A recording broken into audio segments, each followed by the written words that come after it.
એક સાસુ વહુ પરણીને આવી નવી નવી, એને એના પિયરમાં બ્રેકફાસ્ટ કરવાની ટેવ. સાસરે કોઈ બ્રેકફાસ્ટનું પૂછે નહીં. અઠવાડિયું, 10 દિવસ, 15 દિવસ ગયા પછી એક દિવસ એણે ભાખરી ઉઠાવીને ઘંટીની નીચે મૂકી દીધી. એ દળવા બેસે ત્યારે વચ્ચે વચ્ચે ભાખરી ખાય, કારણ કે કરે શું, ભૂખ તો લાગે. એક દિવસ વહુને બદલે સાસુ દળવા બેઠા ને એમણે જોયું કે નીચે લુખ્ખી ભાખરી મૂકી છે, એટલે બીજા દિવસથી એમણે ચૂપચાપ એમાં ગોળ મૂકવા માંડ્યો. વર્ષો વીતી ગયા. વહુએ ગોળ જોયો, એને એમ થયું કે અમારા વરે મૂક્યો હશે. વર્ષો વીતી ગયા. રોજ ભાખરીને ગોળ ત્યાં જ હોય, વહુ ખાય, ઘંટી દળે. આ દિવસો ચાલતા ગયા. વહુને ઘરે વહુ આવી. સાસુની આંખો જતી રહેલી, ઘરડા થઈ ગયેલા. સાસુએ વહુને પૂછ્યું કે કેવી છે તારી વહુ? એટલે વહુએ કહ્યું કે આમ તો સારી છે બા, પણ કામકાજે થોડી મોડી છે. એટલે સાસુએ કહ્યું કે બેટા ગોળ નાખજે, ગળી થશે. મેં નાખ્યું ને એટલે જ તું ગળી થઈ. આ હું માનું છું આપણા બધાના જીવનની કથા છે. આપણે બધા ક્યાંક મોડા છીએ.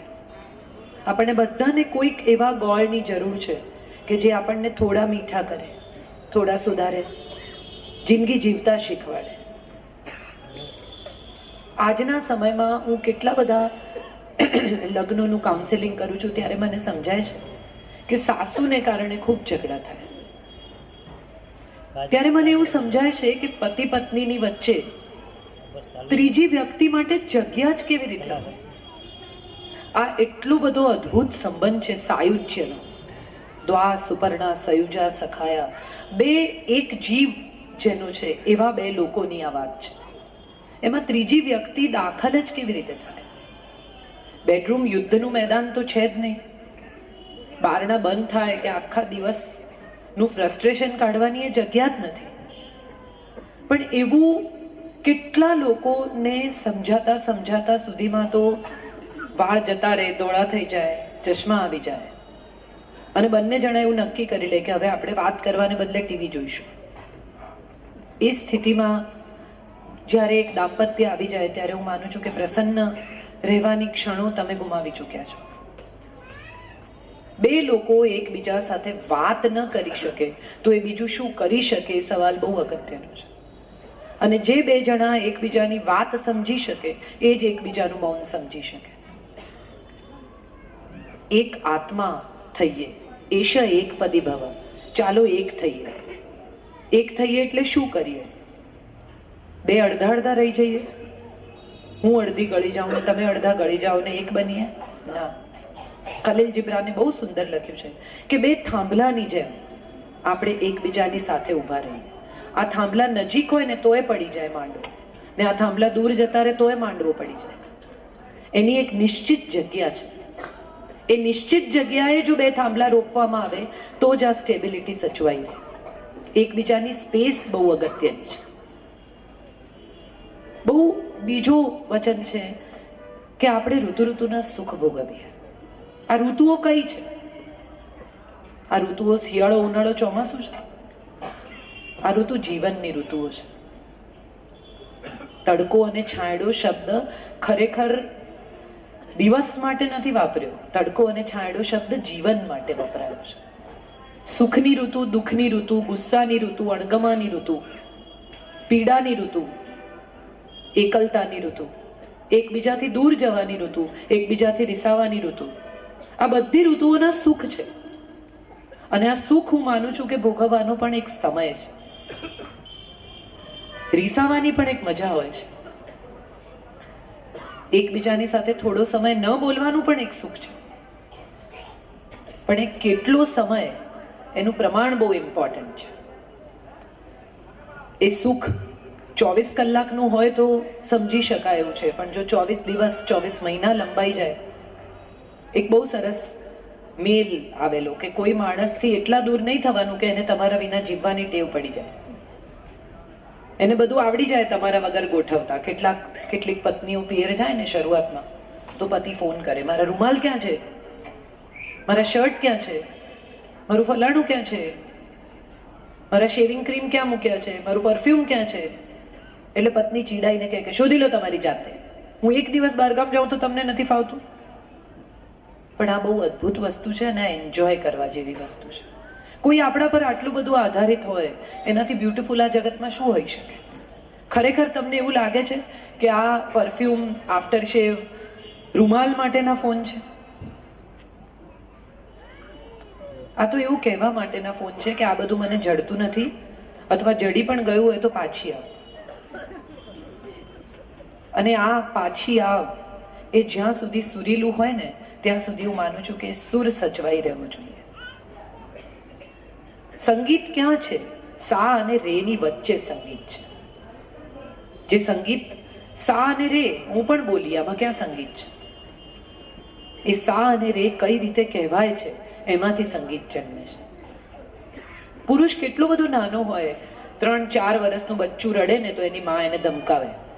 છોકરી છે તો રડે છે, છોકરીની જેમ રડ નહીં. એટલે પુરુષને એવું શીખવવામાં આવે કે તારે કોઈ દિવસ તારા ઇમોશનને એક્સપ્રેસ નહીં કરવાના. કેટલી બધી નાની ઉંમરથી એના મગજમાં એવું ઘુસાડી દે કે પુરુષ એટલે સ્ટ્રોંગ, પુરુષ એટલે રડે નહીં, પુરુષ એટલે દુઃખી ના થાય, પુરુષ એટલે ડિપેન્ડ ના કરે, પુરુષ એટલે એને કોઈ દિવસ એવું કહેવાનું નહીં કે હું તને ચાહું છું.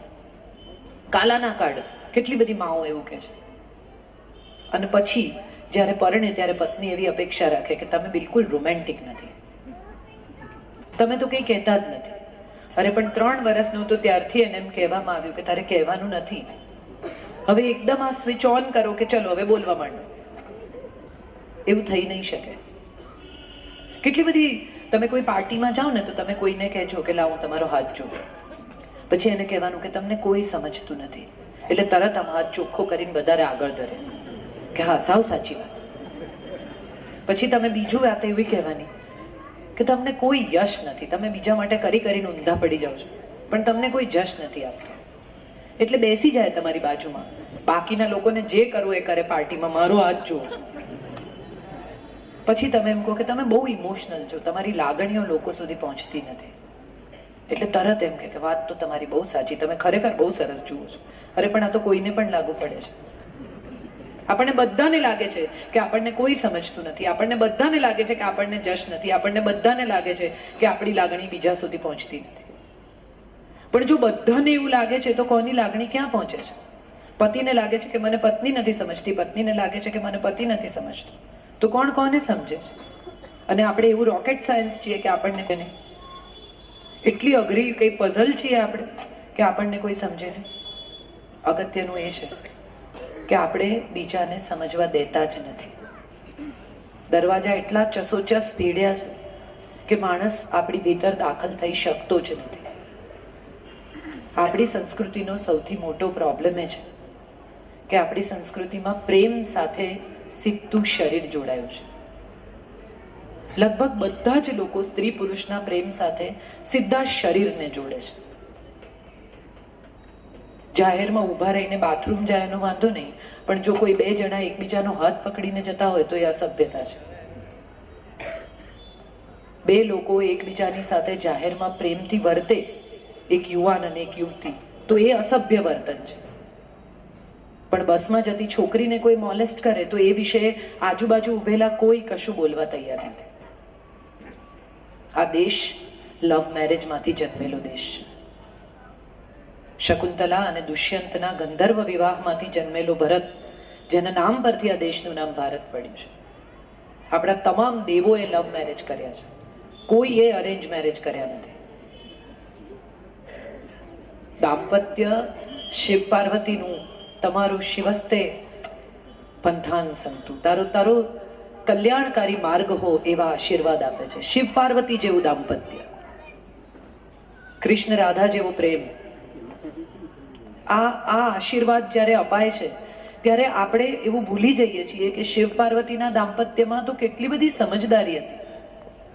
શિવ પાર્વતીના દાંપત્યની વાત કરીએ ત્યારે સમજાય કે એક માણસ જેણે કદી ફેમિલીની જવાબદારી લીધી જ નથી, એ તો ફરતો હતો, એ તો કૈલાશ પર રહેતો હતો, એને તો અઘોરીઓ સાથે લેવા દેવા, એને તો નંદી, એ ભૂતોનો દેવ, એને પોતાના સગા દીકરાનું મસ્તક છેદી નાખ્યું. તો કયા પ્રસન્ન દાંપત્યની આપણે ચર્ચા કરીએ છીએ? રામ સીતા જેવા દાંપત્યની વાત કરીએ. તો રામ સીતાના દાંપત્યમાં પણ ધોબીની વાત આવે છે. કયા દાંપત્યમાં પ્રશ્ન નથી? આદર્શ લગ્ન એટલે જ્યાં બે જણા એકબીજા સાથે સુખથી રહેતા હોય તે. અને સુખ બહુ અગત્યની વસ્તુ એ રીતે છે કે સુખ કોઈને કોઈ આપી શકે નહીં. આ કોઈ કેપ્સ્યુલ નથી કે હું તમને આપું કે લો આ સુખ ગળી જાઓ એટલે તમે સુખી થઈ જશો.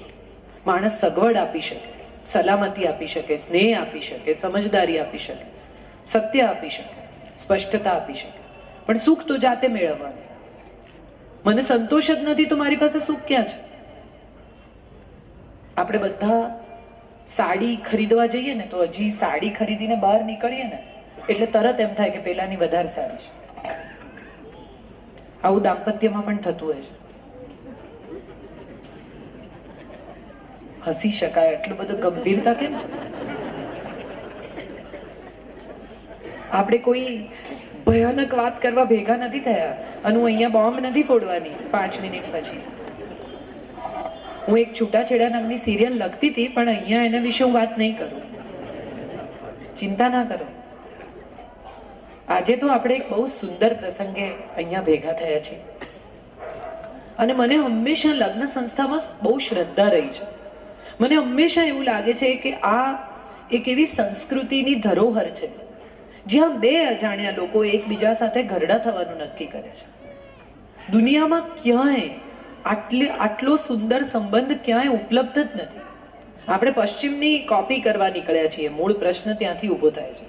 પણ આપણે ભૂલી ગયા છીએ કે સૂર્ય પણ જ્યારે પશ્ચિમમાં જાય છે ને ત્યારે ડૂબી જાય છે. એ ઉગવા માટે પૂર્વમાં આવે છે. આપણી સંસ્કૃતિ રુદ્રાક્ષની સંસ્કૃતિ છે, દ્રાક્ષની સંસ્કૃતિ છે જ નહીં. એ દ્રાક્ષની સંસ્કૃતિ એમને પોસાય કારણ કે ત્યાં દ્રાક્ષ ઉગે છે. આપણી પાસે રુદ્રાક્ષ છે. આપણે શેને માટે એ સંસ્કૃતિની પાછળ દોડી છે. પુરુષ સમોવડી થવાનો કોઈ સવાલ જગતમાં આવતો જ નથી. સ્ત્રી તો પુરુષથી ઉપર છે. એણે પુરુષને આ બહુ અગત્યની બાબત છે. ચોથું સ્ટેજ સમજનું છે. બે લોકો એકબીજાને સમજે, એકબીજાની જરૂરિયાત સમજે, એકબીજાના ગમા અણગમા સમજે, એકબીજાના સુખની જરૂરિયાત સમજે. આમાં શરીર પણ બહુ અગત્યનું છે. ઋતુના સુખ એટલે શરીર પણ. પતિ પત્નીના સંબંધમાં શરીર બહુ અગત્યની બાબત છે. જે લોકો એમ માને છે કે આ કોઈ દિવ્ય દુન્યવી સંબંધોથી ઉપર કશું પવિત્ર છે તો એ લોકોએ એવું યાદ રાખવું જોઈએ કે સર્જન જેટલી પવિત્ર બાબત આ દુનિયામાં બીજી કોઈ નથી. અને ઈશ્વરે સર્જન સાથે શરીરને જોડ્યું છે. નવા જીવને જન્મ આપવાની પ્રક્રિયા સાથે શારીરિક સંબંધ જોડાયેલો છે. અને હું માનું છું કે જો એ સંબંધને કોઈ પણ અપવિત્રતાથી જોતું હોય તો એને સૌથી પહેલા પોતાની દ્રષ્ટિ સુધારવાની જરૂર છે. આપણા દેશમાં પતિ પત્ની એકબીજાને વહાલ નથી કરતા. દીકરાની સામે, દીકરીની સામે, યુવાન બાળકની સામે મા બાપ એકબીજાનો હાથ પકડતા અસભ્યતાનો અનુભવ કરે છે. એટલે આપણા બાળકને એવું સમજાય છે ઇવેન્ચ્યુઅલી કે મારા મા બાપના સંબંધો એ બંધ બારણે જીવાતા સંબંધો છે. એમને વહાલ નથી. એમની વચ્ચે માત્ર શરીરનો સંબંધ છે. એકબીજાને પ્રેમ કરવો, એકબીજાના ખભે હાથ મૂકો, એકબીજા સાથે ખુલીને વર્તવું, એકબીજાને ચાહવા. કેમ એવું ન સમજાય આપણા સંતાનને કે મારા માતા પિતા વચ્ચે અખૂટ સ્નેહ છે, મારા માતા પિતા એકબીજાને બહુ ચાહે છે, બહુ જ પ્રેમ કરે છે એકબીજાને. અને જો આ આવશે, આ સમજ આવશે તો સ્નેહ આપોઆપ આવી જશે. કારણ કે તમે જેને પ્રેમ કરો છો એના પર તમને વિશ્વાસ હોય કે ન હોય, પણ જેના પર તમને વિશ્વાસ છે એના માટે પ્રેમ થઈ જ જવાનો છે. આ બહુ અગત્યની બાબત છે. જ્યારે સ્નેહ દાખલ થાય છે ત્યારે હું પ્રેમ નથી કહેતી, હું પ્રણય નથી કહેતી, હું સ્નેહ કહું છું. બહુ અદ્ભુત વસ્તુ છે. કૃષ્ણાયનમાં મેં લખ્યું છે, દ્રૌપદી પૂછે છે કૃષ્ણને એના મૃત્યુના સમયે કે તું હવે મને આજે કહી દે કે તું મને પ્રેમ કરે છે કે નથી કરતો. This is my time to know because you will die now.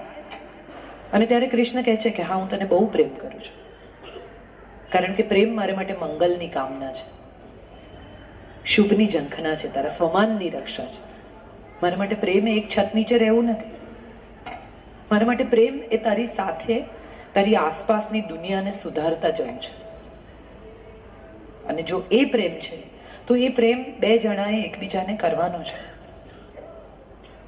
આ બહુ અગત્યનું છે કે આપણે પ્રેમને ફૂલો સાથે, ચોકલેટ સાથે, ગિફ્ટ સાથે, અમુક તારીખો સાથે, અમુક ઘટનાઓ સાથે જોડી દઈએ છીએ. પત્ની બીમાર હોય અને પતિને ખાવાની ઈચ્છા ન થાય, એ પણ પ્રેમ જ છે. એને કહેતા નથી આવડતું આઈ લવ યુ. પોતાને માટે ગાડી ન ખરીદે અને પત્ની માટે હીરા ખરીદે, એ પ્રેમ જ છે. એને કહેતા નથી આવડતું આઈ લવ યુ. શબ્દોમાં નથી કહેતો એ પતિ પ્રેમ નથી કરતો એવું માનનારી તમામ પત્ની મૂર્ખ છે. જે શબ્દોમાં કહે છે એ જ પ્રેમ કરે છે એવું માનનારા પણ મૂર્ખ છે. જે વ્યક્ત નથી થતું, જેને શબ્દનું સ્વરૂપ નથી, એ પ્રેમ નથી. તો આપણે ઈશ્વરની સામે જઈને રોજ હાથ જોડીએ છીએ, શું છે?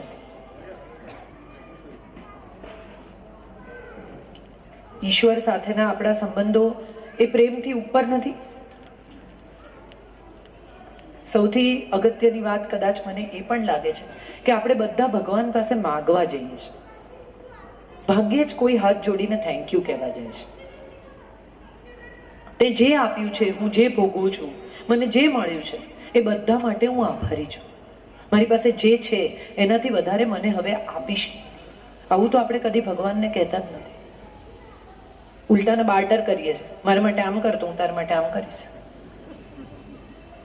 તું મને આમ કરી આપ તો હું તને નારિયેળ ચડાવીશ. અરે નારિયેળ એને જ બનાવ્યું છે, એને ક્યાં ચડાવો છો? હું 5 દીવા કરીશ. 5 દીવા તમે કરી શકો એટલું ઘી તો એણે તમને આપ્યું છે. કેટલા લોકો આ દેશમાં લુખ્ખી રોટલી ખાય છે? તમે ઘીના દીવા કરી શકો એ સ્થિતિમાં તો એણે જ તમને મૂક્યા છે. એને ક્યાં તમે લાલચ આપો છો? અશબ્દ રહીને કરવામાં આવતો પ્રેમ આ જગતનો ઉત્તમ પ્રેમ છે. રાધા કૃષ્ણની પૂજા કરીએ છીએ આપણે, પતિ પત્ની નહોતા. આ દેશમાં, આ દુનિયામાં, દેશમાં શું કરવા, એ જ પ્રેમીઓ અમર થયા છે જે બે પરણ્યા નથી. લૈલા મજનુ, શીરી ફરહાદ, હીર રાંઝા, આ કોઈના લગ્ન નહોતા થયા એટલે અમર થઈ ગયા. બિચારા હજારો લાખો જે પરણી ગયા પ્રેમીઓ,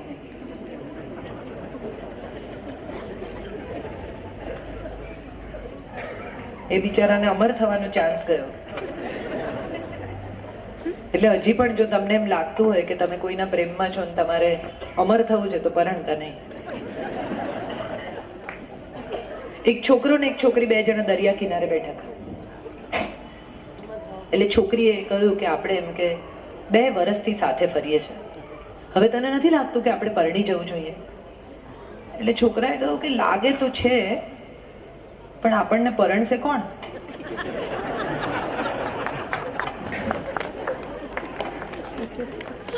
એટલે આ પણ એક દિશા છે પ્રેમની. મુકુલ ચોકસીનો એક બહુ સરસ શેર છે. કિસ્સો કેવો સરસ મજાનો છે, કિસ્સો કેવો સરસ મજાનો છે, બેવ જણ સુખી થયાનો છે.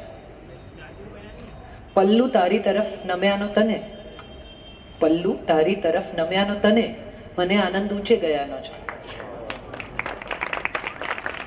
એક પતિ પત્ની ઝઘડતા હતા રાત્રે. 1:30 વાગ્યો ઘડિયાળમાં. ચાલ્યું 11-10 વાગ્યાથી ચાલતું હશે, 9 વાગ્યાથી, કોને ખબર. 1:30 વાગ્યો એટલે પત્નીએ બગાસું ખાધું ને પછી એને પૂછ્યું કે હવે તમારે જીતવું છે કે ઊંઘી જવું છે?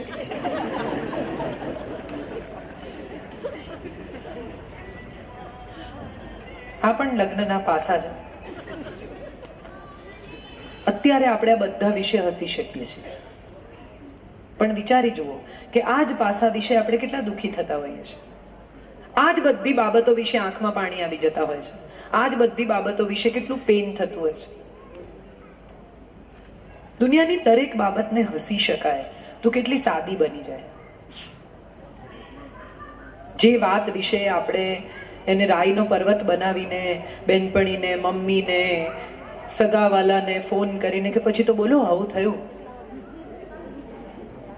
એને વિશે ત્રીજા માણસને ઇન્વોલ્વ કરવાની જગ્યા જ ક્યાં છે?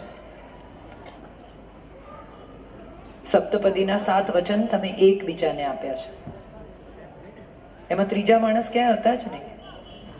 ન્યાયાધીશની જરૂર ક્યાં પડે છે લગ્નમાં? 2 લોકો જ એકબીજા સાથે જોડાય છે, 2 લોકો જ એકબીજા સાથે જીવે છે. અને બે લોકો જ એકબીજાની સાથે જીવવાનું નક્કી કરીને એકબીજાની સાથે ગરડા થાય છે. ત્રીજા માણસને જેણે પોતાના લગ્નમાં ઇન્વોલ્વ કર્યો ને, એણે એવું માની લેવાનું કે આ ત્રીજી વ્યક્તિ મારા લગ્નને પોતાની સમજથી ચલાવશે. કારણ કે ત્રીજી વ્યક્તિ પાસે પોતાનો અનુભવ છે. માણસ એટલે શું? એને થયેલો અનુભવ અને એમાંથી જન્મેલું જ્ઞાન. મને અનુભવ થયો કે આજની ટ્રેન લેટ છે, હું 11:30 ને બદલે 12:30 આવી, એટલે મેં ગાંઠ વાળી કે આ ટ્રેનમાં આવું નહીં. તો આ મારો અનુભવ છે ને એમાંથી જન્મેલું મારું જ્ઞાન છે. બાકીના બધા લોકોને કદાચ એવો અનુભવ થયો હોય કે આનાથી બેસ્ટ કોઈ ટ્રેન નથી, તો એ એનું જ્ઞાન છે. એટલે સ્નેહ પછી આવે છે સૌથી અગત્યની વાત, અને એ છે સન્માન. પતિ પત્ની એકબીજાનું સન્માન કરે બહુ જરૂરી છે. મજાક થાય ત્યાં સુધી બરાબર છે, પણ એની બહાર નીકળીને જ્યારે એકબીજાને રિડિક્યુલ કરવાની વાત આવે છે, ત્યારે એ સંતાનો પણ શીખે છે. માને રિડિક્યુલ કરતા પિતા કે પિતાને રિડિક્યુલ કરતી માં એ બાળકને હંમેશા તોછડું, તુંડ મિજાજી અને વિદ્રોહી બનાવે છે. કારણ કે એને એવું સમજાઈ જાય છે કે આ ઘરમાં બે પક્ષ છે અને મારે જે જોઈતું હશે એ આ બંને પક્ષ તરફથી મને વારાફરતી મળી જશે. એક ના પાડે ને એક હા પાડે, એક વઢે ને બીજું વકીલાત કરે. આ સ્થિતિમાં જ્યારે સંતાનો આવે છે ત્યારે એને સમજાઈ જાય છે કે આ બેની વચ્ચેથી મારે મારો રસ્તો કેવી રીતે કાઢી લેવાનો છે. આપણે આપણા બાળકને જાણી જોઈને આપણી વચ્ચેની તિરાડ બતાવીને એવું શીખવીએ છીએ કે અહીંથી રસ્તો ખુલે છે. અને સૌથી છેલ્લી અને સૌથી મહત્વની વાત છે એ છે એકબીજાનો સાથ. બે લોકો જ્યારે સાથે રહેવાનું નક્કી કરે છે ને, ત્યારે એમાં હંમેશા સારા ખરાબ પાસા આવવાના જ છે. એક થાળી પણ આપણે પીરસીએ ને તો એમાં બધી વાનગી આપણને ભાવે એવું જરૂરી નથી. આપણને જે ભાવે આપણે ચૂઝ કરતા જઈએ છીએ ને એ વસ્તુ બીજી વાર લઈએ છીએ. પેલી પહેલી વાર પીરસાયેલી વસ્તુને આપણે કાં તો ખાઈ જઈએ છીએ ને કાં તો છોડી દઈએ છીએ. લગ્ન પણ આવું જ છે. સાથ બહુ અગત્યનો છે. બાકી બધું તૂટી શકે, છૂટી શકે, ભૂલાઈ શકે, પણ સાથ ન છૂટવો જોઈએ. જે પત્ની આજે ફોન કરીને એવું પૂછે છે ને કે કેટલા વાગે આવશો, એ ફોન જે દિવસે આવતો બંધ થઈ જાય ને ત્યારે એનું મૂલ્ય થાય. એટલી બધી રાહ જોવાની જરૂર નથી. અથવા જે પતિ આપણે ફોન ન ઉપાડીએ અને ગુસ્સો કરીને એમ કે ક્યાં પર્સમાં ફોન રાખે છે, ફોન ઉપાડતી નથી, એ ફોન કરવાનું બંધ કરી દે અથવા એનો ફોન આવતો બંધ થઈ જાય ત્યાં સુધી રાહ જોવાની જરૂર નથી. લગ્ન બહુ અદ્ભુત વસ્તુ છે અને મને હંમેશા એવું લાગ્યું છે કે પ્રસન્ન દાંપત્ય માટે બહુ સાદી જરૂરિયાતો છે. અને આ સાદી જરૂરિયાતોને આપણે કોમ્પ્લેક્સ કરી નાખી છે, ગૂંચવી નાખી છે. લગ્નને એટલું બધું અઘરું બનાવી દીધું છે કે એમાંથી નીકળતા નીકળતા નીકળતા નીકળતા માણસ જાળામાં વધુ ને વધુ ફસાતો જાય છે. અને લગ્નેતર સંબંધોની ચર્ચા જ્યારે નીકળે છે ત્યારે મને હંમેશા એવું સમજાયું છે કે જો અહીં નથી મળ્યું તો એ ક્યાંય નહીં મળે. કારણ કે આપણામાં જ કશું ખૂટે છે. એ બહારની વ્યક્તિ ભરી આપશે એવું જો આપણે માનતા હોઈએ તો એ આપણાથી વધારે મૂર્ખ આ જગતમાં કોઈ નથી. જે સ્વયંમાં સભર છે એને માટે બધે જ પ્રેમ છે, અને જે સ્વયંમાં રિક્ત છે એને માટે ક્યાંય કશું નથી. લગ્નેતર સંબંધો બહુ આકર્ષક હોઈ શકે પણ એના EMI બહુ મોંઘા છે. હસી શકાય, આમાં કાંઈ મેં એવું કહ્યું નથી જે તમને ખબર નથી. આપણે ક્રેડિટ કાર્ડ ઘસતી વખતે વિચાર નથી કરતા, પણ પછી જ્યારે પહેલું બિલ ફરફરિયું આવીને પડે ત્યારે સમજ પડે. એવી સ્થિતિમાં મુકાવાને બદલે એક બહુ સરસ પ્રસંગ છે સંત રાબિયાનો. સ્ટ્રીટ લાઇટની નીચે કશુંક શોધતો હતો, લેમ્પના અજવાળે. એટલે ત્યાંથી સંત રાબિયા પસાર થતા હતા. એમણે પૂછ્યું કે તું શું શોધે છે? તો કે હું મારી વીંટી શોધું છું. તો કે અહીંયા પડી છે? તો કે ના, એ અંદર ઘરમાં અંધારામાં પડી છે. તો કે તો અહીંયા કેમ શોધે છે? તો કે અહીંયા અજવાળું છે એટલે. આપણે બધા લગભગ આવું જ કરીએ છીએ.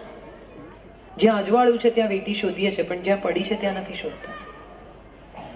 જ્યાં આટલા વર્ષો ખર્ચ્યા છે, જિંદગીના ઉત્તમ સમયે, જિંદગીની ઉત્તમ પળો, જિંદગીની યુવાની, શરીર, મન, આત્મા, હૃદય જ્યાં ઇન્વેસ્ટ કર્યું છે, ત્યાંથી જ્યારે વ્યાજ લેવાનો, રિટર્ન લેવાનો સમય આવે ત્યારે આપણે ક્યાંક બીજે કશુંક શોધવા નીકળી જઈએ છીએ. અને વ્યાજ, એ રિટર્ન, એ સ્નેહ, પ્રેમ, એ સત્ય, સ્પષ્ટતા, સમજ બધું ત્યાં જ રાહ જોતું રહી જાય છે.